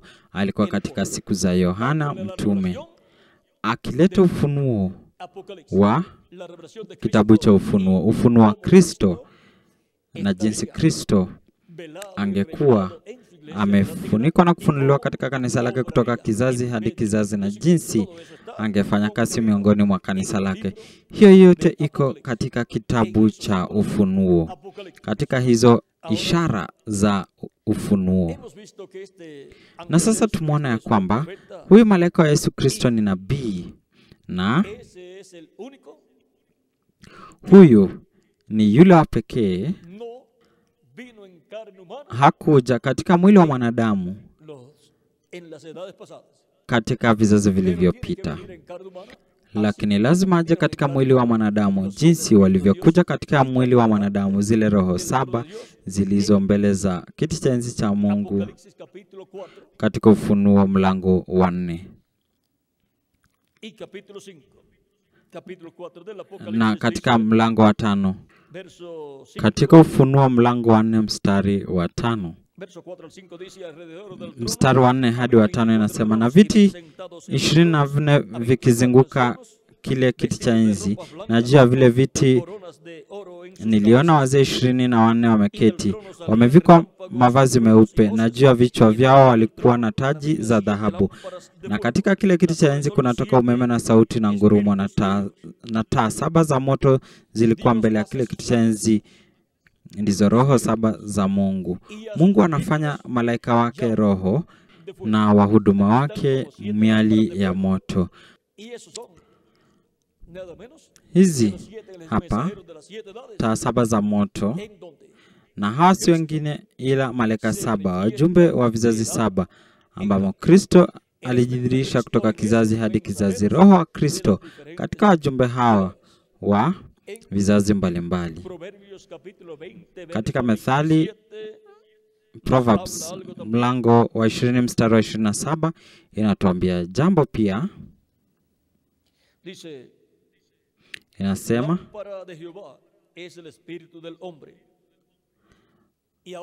roho ya mwanadamu ni taa ya Bwana.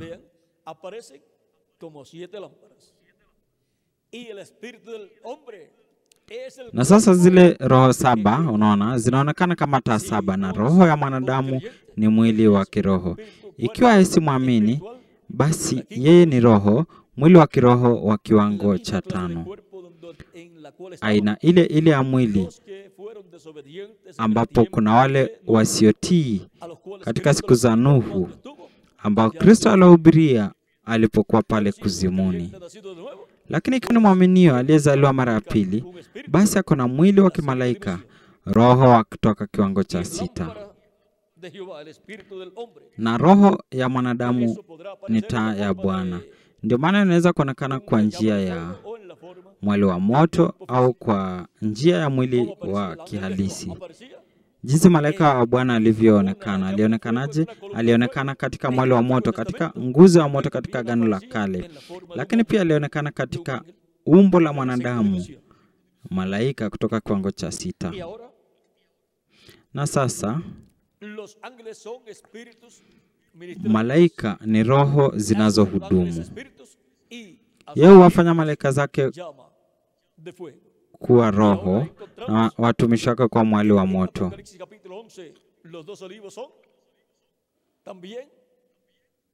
Na sasa tunaona kwamba katika Ufunuo mlango wa 11 mizeituni miwili pia na ile vinara viwili vya taa vinavyosimama mbele ya uwepo wa Mungu.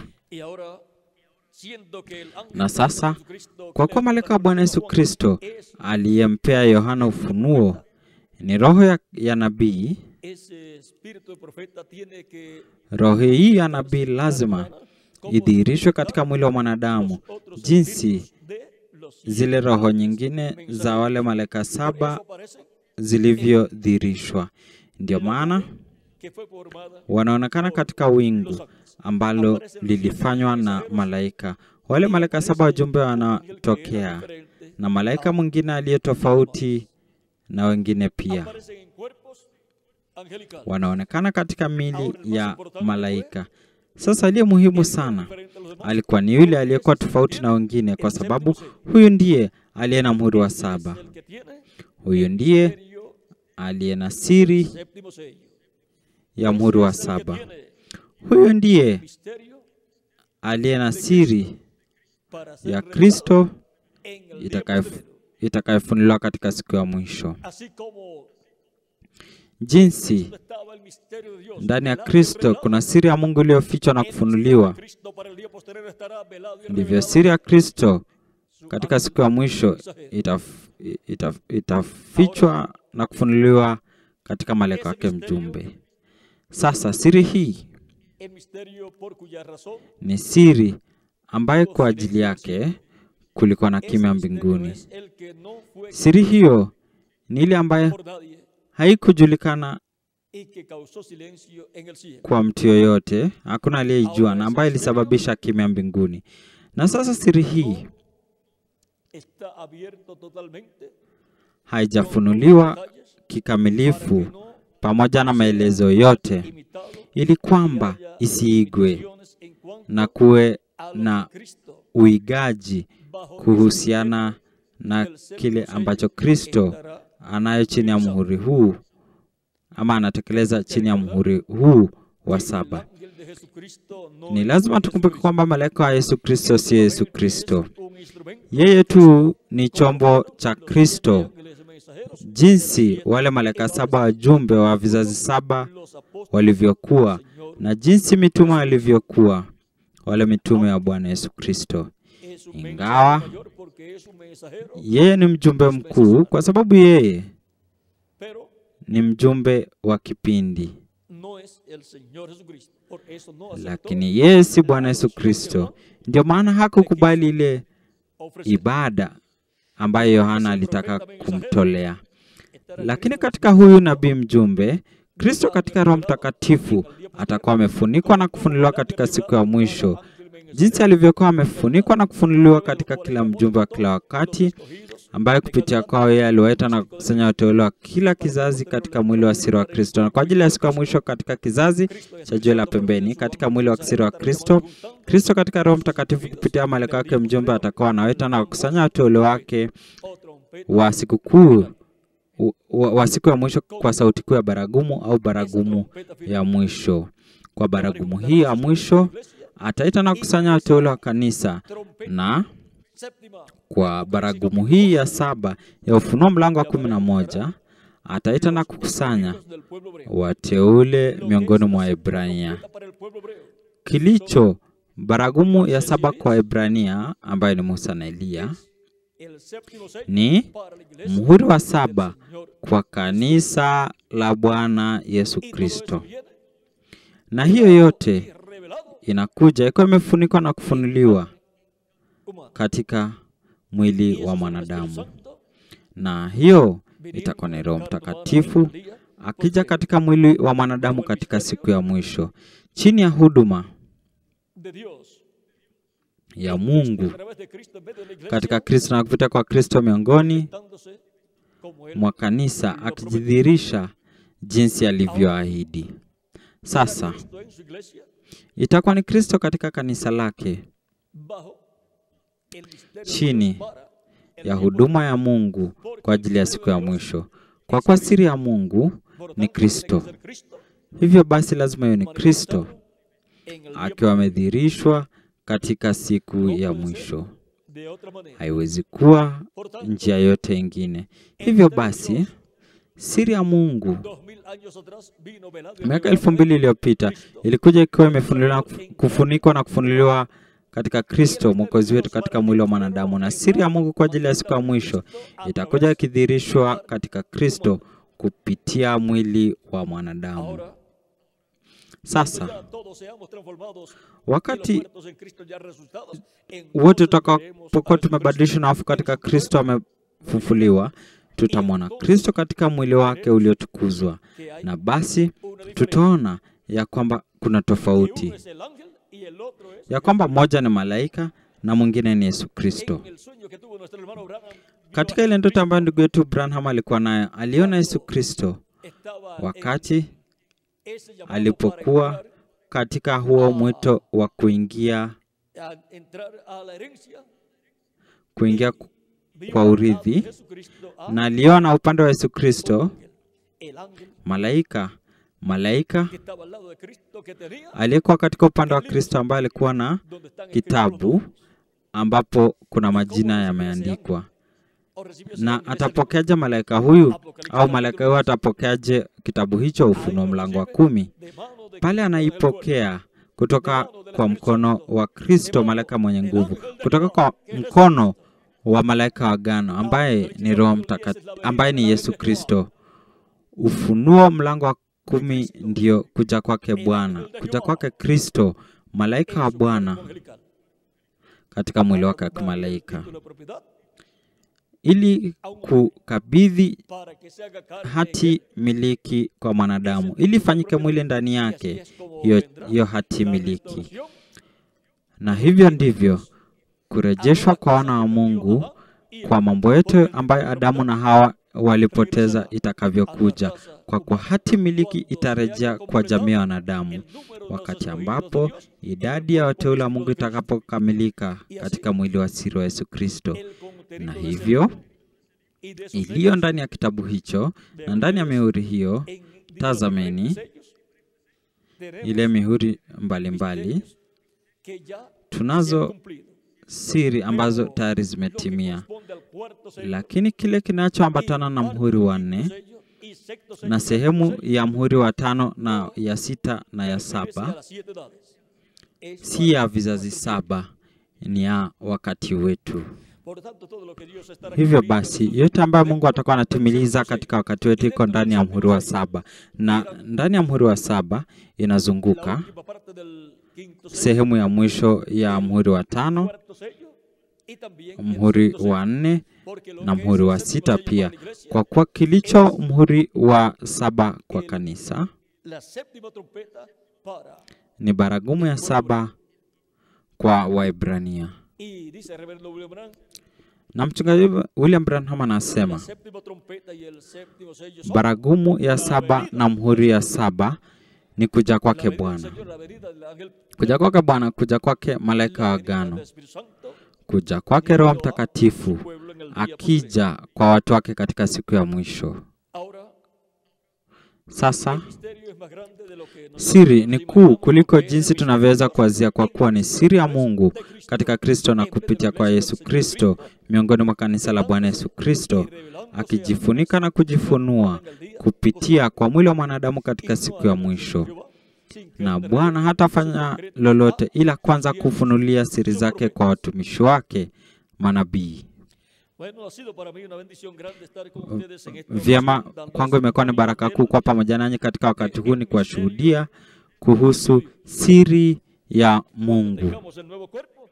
Tutakapokuwa na mwili mpya, basi tutaelewa waziwazi siri yote ya Y Mungu las bendiciones que hay. Bajo na baraka zilizo chini ya siri hiyo. nuevamente dejamos a nuestro hermano Vyema, con, mara nyingine tena tunamwacha ndugu Bermudez para pamoja nasi. continuar y Tunamwalika ndugu Bermudez pamoja nasi ili kuendelea na kukamilisha y ya sehemu yetu, nos veremos mañana, na Dios mediante, en la actividad tutaonana kesho Mungu akipenda katika mkutano wa asubuhi Coliseo o katika ukumbi wa michezo au ile jumba la michezo ambapo tumekuwa hapo awali. Tulikuwa huko bueno, mara ya mwisho kwenye hafla nyingine, tutakuwa huko tena. Basi Mungu aendelee kuwabariki, Mungu awalinde, na hadi kesho Mungu akipenda. ya nuestro hermano Miguel Pamoja nasi hapa ndugu yetu Miguel ili y finalizar kuendelea nuestra parte. na kukamilisha sehemu yetu. Hebu Mungu awabariki na walinde nyote.